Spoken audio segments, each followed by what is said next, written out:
extra example. So this is there's 3 rules for simplifying radicals. And then we're just going to jump into what to do. The first one we've been doing all semester long, which is that there is no perfect squares. Of course, other than 1, 1 is always going to be inside as a factor, inside rad sign. You guys, when I say rad sign, or I say 2 rad 3, rad is the square root symbol. So you're going to just keep in mind there's no perfect squares other than 1 inside the rad sign. Okay, number 2, the second rule. So the first one we've been working with. The second 2, or the next 2, we haven't really gone over. There's no fraction under rad sign. No fraction inside rad. Okay, so if you guys have a square root and then there's a fraction inside, that's considered not simplified. So we'll talk today about how to get rid of that. And the third thing is, this one I'm going to put a star by.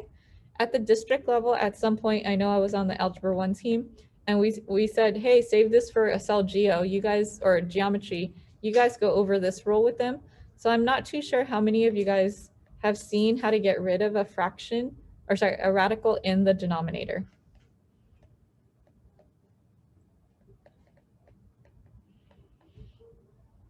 Okay, so we'll start with something that, and you guys, this example, they're all just simplify. And I'll just do multiple different ones. Okay, first question is simplify square root of 12. So this is the one where we had gone over and I talked about a dangerous neighborhood. The house is in a dangerous neighborhood. You've got factors of 12 being, if you break apart 12, you have 2, 2, and 3.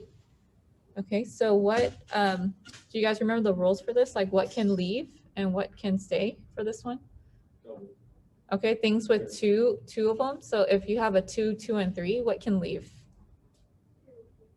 2. So what we do is say that's the dangerous neighborhood. The danger part is one dies as the other one escapes.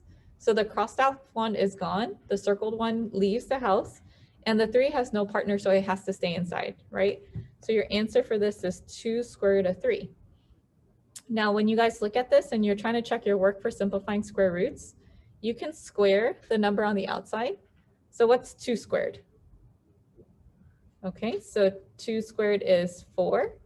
And then 4 times 3 is 12. So that gets you back to the original one. Okay, in the chat, and then you guys out loud, do you guys remember that? Do you guys remember learning that rule? How to simplify things like square root of 12. Does that seem familiar to you guys from last semester and into Algebra 1? Yeah?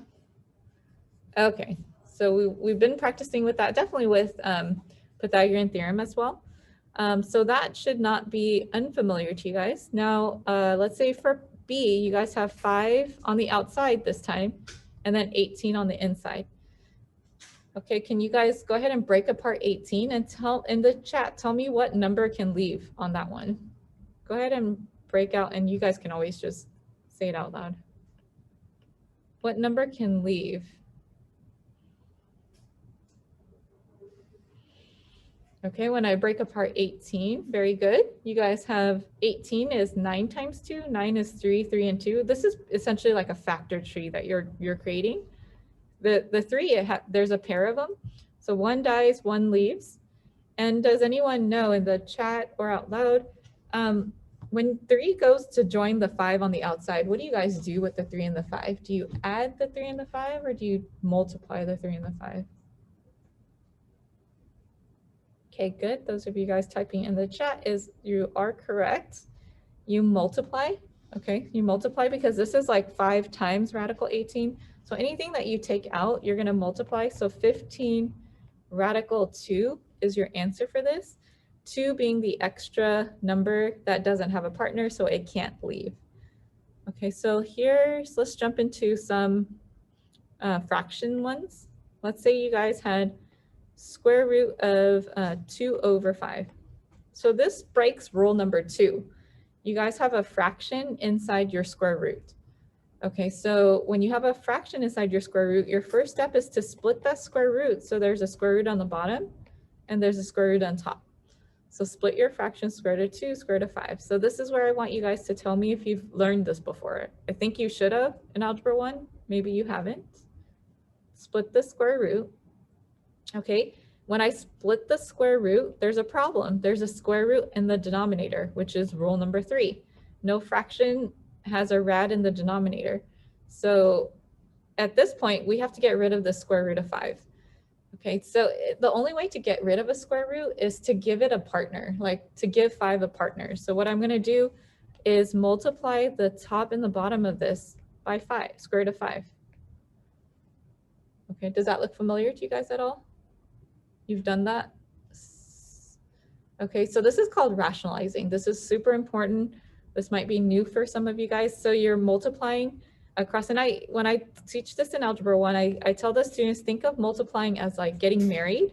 When you get married, you join 2 houses. So like rad 2 times rad 5. This is a separate house. This is a separate house. They got married, multiplied. So they go inside the same radical. After they multiply, they get married. They put them inside the same radical. And then down at the bottom, the same thing. The top fraction, top of the fraction, the 2 and the 5, they don't have partners, so they can't leave. So what happens is you end up with radical 10 as your solution, or sorry, as the top. Now at the bottom, can 5 leave? Yes, okay, and when 5 leaves, 1 dies, 1 leaves, but there's nothing else left inside the house. So what happens is you don't need to write the house anymore. It's just rad 10 over 5. Okay, so that gives you guys an answer that has no fractions inside this square root and no radicals at the bottom. Okay, so let me have you guys try one and I'll walk you through, and you guys type into the chat what you would do for these problems. Okay, so let's say you guys had radical 3 over 5. Okay, so after the first step of splitting this, because we can't have a fraction inside, can you guys type into the chat? And you guys can type in rad for square root, but what would you multiply this fraction by? What would you guys multiply this fraction by?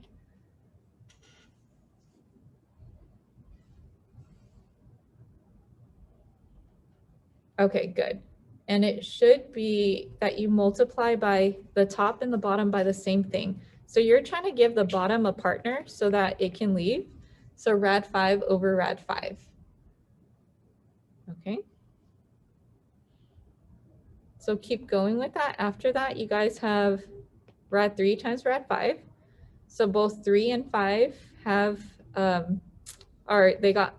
they're multiplied, so they get married underneath the same roof. So rad 3 and rad 5. And then the bottom, you have 5 and 5. Can you guys type into the chat, what is your final answer for this? Good, Will. Good, Lucy.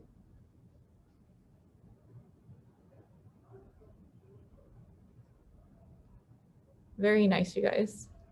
And then as you're typing it in, we have 15 on rad 15 on the top and 5 at the bottom. Can you guys tell me, does this look familiar to you guys? Have you learned this? You've learned this before? Sydney, have you seen this before? Jared? Okay. Okay, so super important for trig as we move into trig is being able to simplify those expressions. So let's try one where I think there's subtle differences with some of the problems, so I just do one more of these. Let's say you guys had 12 over 3 rad 3. 12 over 3 rad 3. Okay, things that you guys can do with fractions. Okay, things that you guys can do with fractions. Like, for example, you guys have the 12 and the 3. I'll highlight or circle these. The 12 and the 3 are constants, and it's 12 over 3 times radical 3. If that had said 12 over 3x, let's say we picture the radical 3s over 3x. Can you guys reduce that fraction, 12 over 3x? 4 over x. Yeah, 4 over x, exactly. So those are coefficients or constants. So if they are outside the radicals and they can be reduced, you guys can reduce that. Okay, 3 goes into 12 4 times. So this is equivalent to 4 over rad 3. Is that simplified all the way? 4 over rad 3. You can't have a rad on the bottom. Okay, so if you can't have a rad on the bottom, what do you guys multiply by? Actually, you guys complete the problem. Type into the chat what you think the final answer is for this one. So we know we can't have a rad at the bottom. Keep going.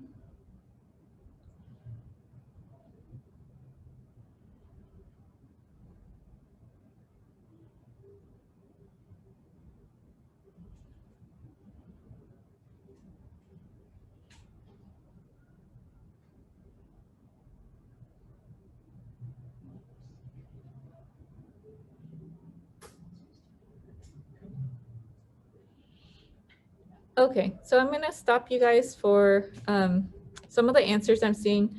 So let's say you guys multiply, most of you guys did this, rad 3 times rad over rad 3. The problem is that when you guys multiply the top, notice that on the top for this one, both of them were inside radicals. They got married, so they got put underneath the same house. This guy's on the outside of a house, and this is on the inside.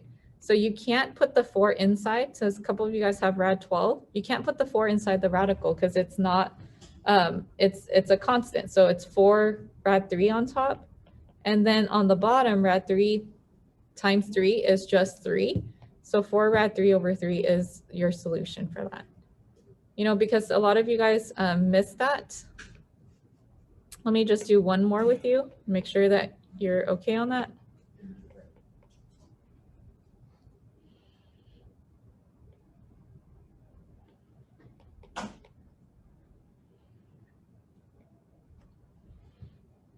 Okay, can you guys go ahead and reduce that first? Reduce that first. So -2 and 6, you guys can reduce that to be -3 over radical 8. And then keep going, multiply the top and bottom for that one.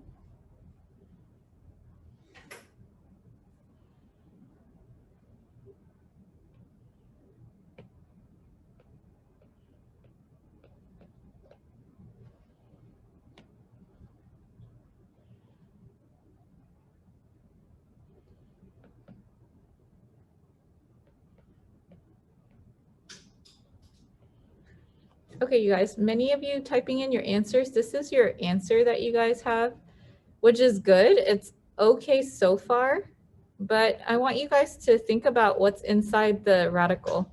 Radical 8. Okay, is radical 8 simplified all the way? No, because 8 can be broken apart into what numbers? 2, 3 2s, right? 2, 2, 2. So anytime you guys have a pair of something, it's not considered simplify all the way if you have a pair of something. So you can actually technically take out another 2. Very good. So maybe fix your answers now and see what you guys have. Okay, so by the way, I know that question came up. What if I had 3 2s? What happens to that third 2? Only the pair of 2s are considered. So one is crossed, one is circled. The other guy doesn't have a partner, so it can't leave. So when you take the 2 that's circled out, you guys have -6 radical 2 left over 8. And then there's still more, you guys. There's still something else you guys can do. What else can you guys? Yeah, so you guys can simplify, reduce the fraction. Yeah, so sometimes it takes a few steps to do this, but -6 and the 8 on the outside can be reduced. So that is -3 over 4, -3/4. Okay, so we'll continue to work on it for sure. That's basically all 3 rules. That one had a lot to it, but it broke 2 rules, and then we fixed both of those. Okay, so second example for today.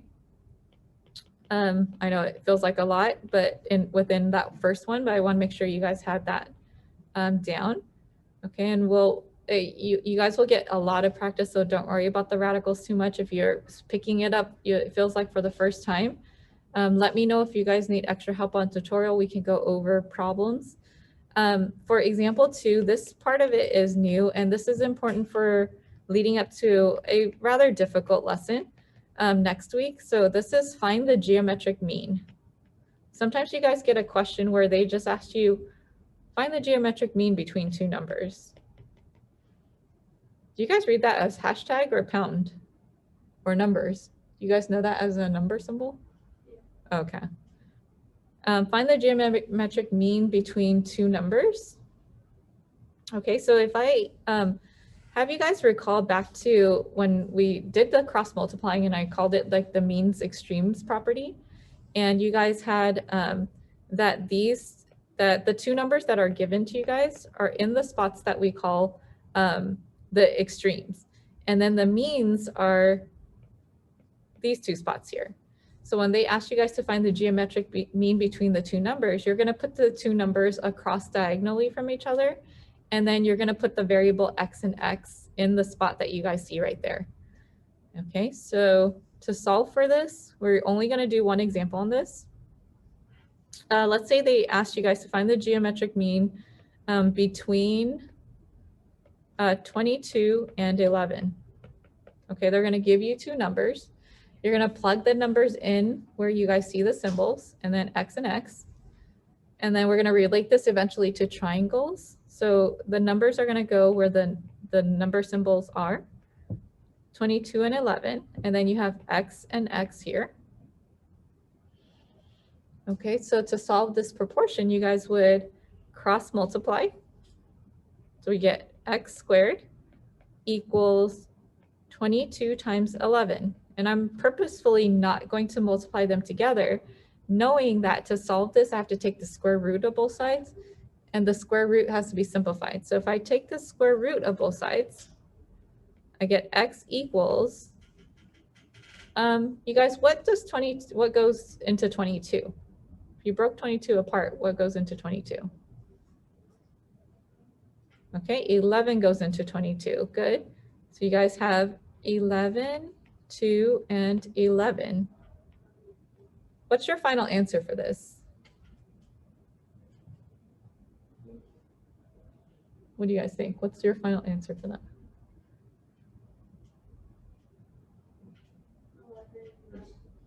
Yes, okay, so you guys have very good, a pair of 11s. So one of the 11s can leave, so very good. Your answer is 11 rad 2. And notice I purposefully didn't multiply 22 and 11 together because I'm just going to get a big number that I have to break apart anyway. So just leave it unmultiplied and then solve the proportion that way. All right, and then the other type of examples are adding like radicals, which again, I'm only doing one example for you. I think this aspect of it, you're gonna do more of in Algebra 2 trig. But if I showed you guys a problem like 5 radical 2 minus 2 radical 8 plus 4 rad 2, this is similar to when I say like radicals. Do you guys remember learning like terms, like what like terms are? What's an example of like terms? Like give me an example of two terms that are like. Do you guys remember like any like terms? Okay, so two people put 2x and 3x. So like terms are, and I'll switch colors just so it's familiar to you guys. Over on the right-hand side, that's something that is familiar to you guys. 2x plus 3x, we said we can add or combine them if they have the same variables and exponents. So in this case, that's 5x. Okay, you just basically look at the coefficients, add those together, keep the x the same. Okay, on here, we're going to relate that back to radicals, and we can combine like radicals. We can combine these two radicals because they have the same square root and then the same number inside. Before I say we can't, we want to make sure, is that simplified all the way, the 2 radical 8? Can we keep simplifying 2 rad 8 further? Okay, so let's go ahead and break apart the 8. Okay, 8 is 4 times 2, or 2, 2, and 2. If you guys look at that, you can take out one of the 2's. And it's going to join the 2 on the outside as minus 4 rad 2. So if you guys add radicals the same way that you would add like terms, What do you guys think the answer for this would be? So you keep the radicals the same. What would the answer to this be? If you add like radicals the same way that you add? Yeah, okay, good. So yes, like terms are simply terms that have the same variable and the same exponent. So for example, another set of like terms would be 3x squared minus 4x squared. You would add these by taking 3 minus 4, negative 1x squared. We don't change the exponent, we don't change the variable. So when we add radicals, we're going to add it the same way we add like terms. We're going to treat the rad2 like they're x's, and we're going to do 5 minus 4 plus 4, which results in just 5, and then radical 2. We don't change the radical 2. It's like adding like terms. We don't change the x or the x squareds. Will, does that make sense? Okay. Okay, again, for our purposes, we don't really go over that too much. We don't review that too much, but you guys will see that a lot more in Algebra 2 Trig. How are you guys doing so far? Can you guys tell me 1, this is pretty easy, 2, you're doing okay, you guys can hold up your fingers, 3, this is difficult for you. 1, 2, 3. Okay, trying to get a read on you guys so that I can, and we're gonna have more practice on the homework assignment. Okay, we're getting mostly 1s, some 2s.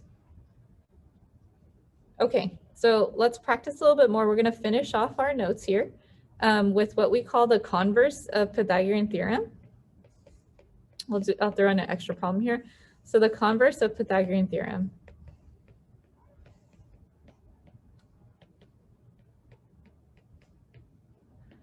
Okay, you guys know Pythagorean theorem to be, if you guys were given a right triangle, we've done so much practice on this, but if you're given a right triangle and you had the legs were called A and B and the hypotenuse, which is across from the 90-degree angle, is C, then your conclusion was A squared plus B squared equals C squared. That's Pythagorean theorem.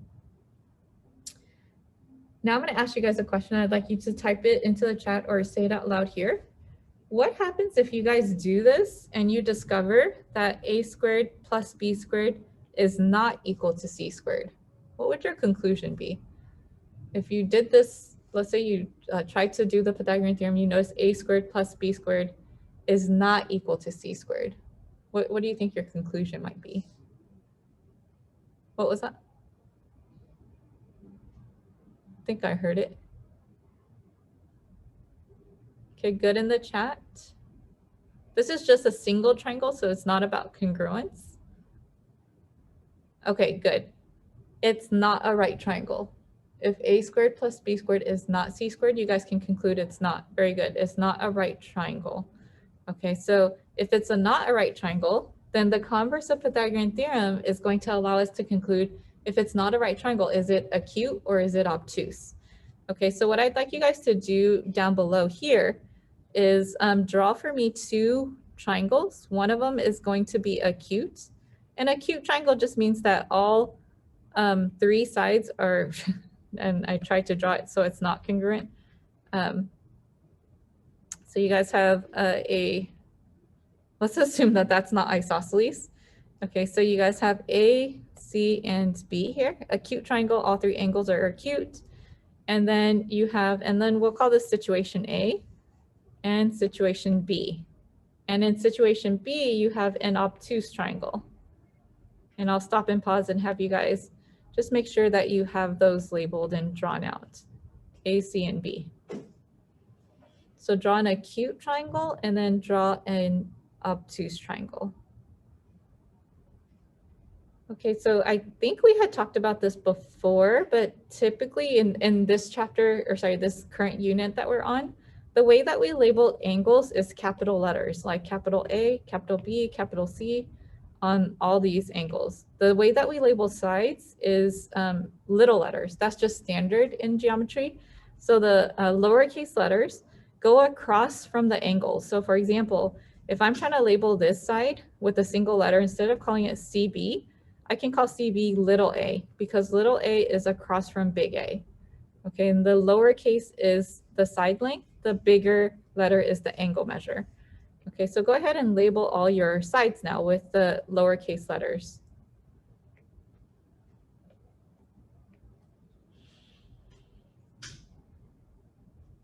Okay, so let's say it so happened that you discovered a squared plus b squared is not equal to c squared.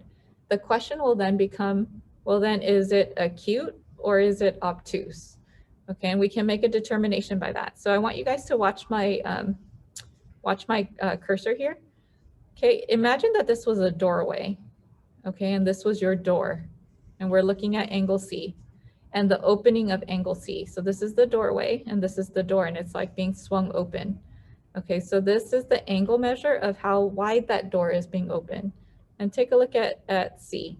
Okay, so let's say we knew that C was, and not drawn to scale, C was the longest side of this triangle. Compare this with over here. If this was my doorway and this was my door, and I swung the door open, notice that this opening is bigger, and therefore C is, the length of C is longer, right, than this one over here. Okay, so if I'm applying Pythagorean theorem, and I notice the opening, which is C, is smaller than a squared plus b squared, then my conclusion is that it's acute. So think of smaller opening, acute. Okay, if, however, you guys applied Pythagorean theorem, it's not equal to, but you notice c squared is bigger than a squared plus b squared, then what might you guys conclude? If c squared is greater than a squared plus b squared, that opening is wider, this angle is bigger. Okay, so yeah, I like to think of it as like the door opening because it gives me a visualization for it. But yes, it's an obtuse triangle. So there's three things that happen. If I know that a squared plus b squared equals c squared, where c is across from my 90-degree angle, then I can conclude for sure it's a right triangle. If it's not a right triangle, if it's not equal to, and the longer side has this relationship, then they'll ask you guys conclude if it's acute or conclude if it's obtuse.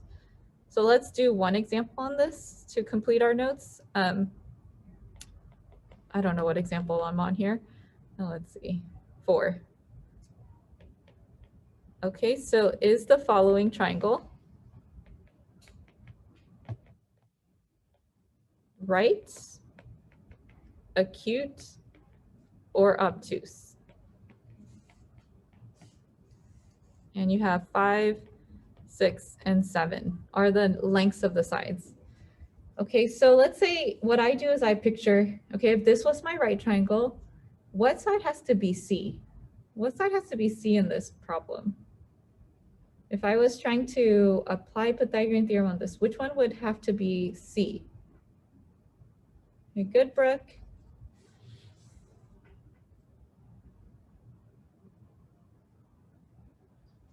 What do you guys think? Which side has to be C?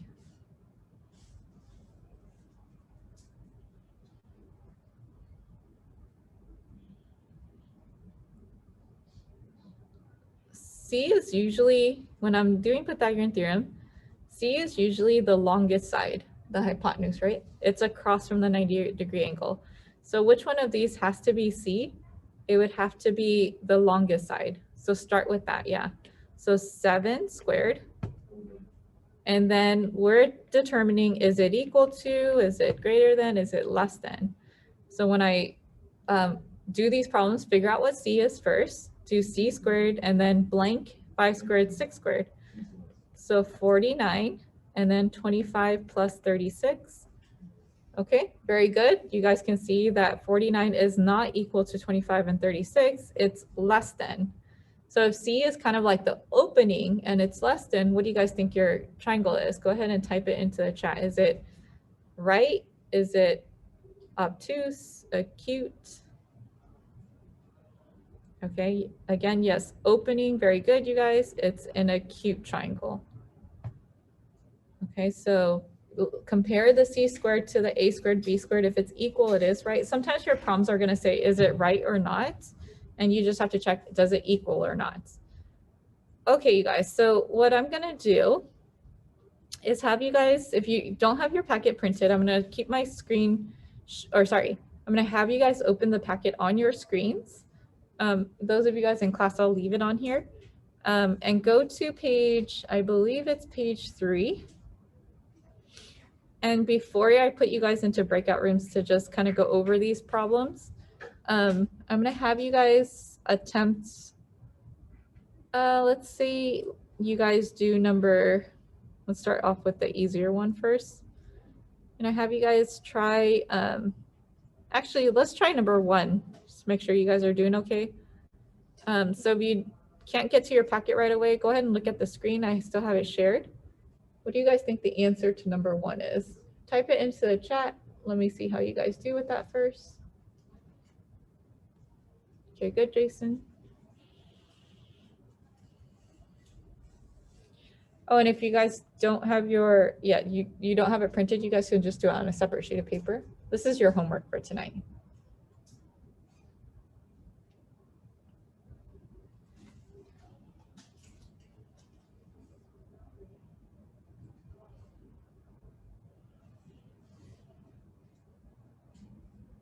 Okay, good. The ones coming through on the chat are correct.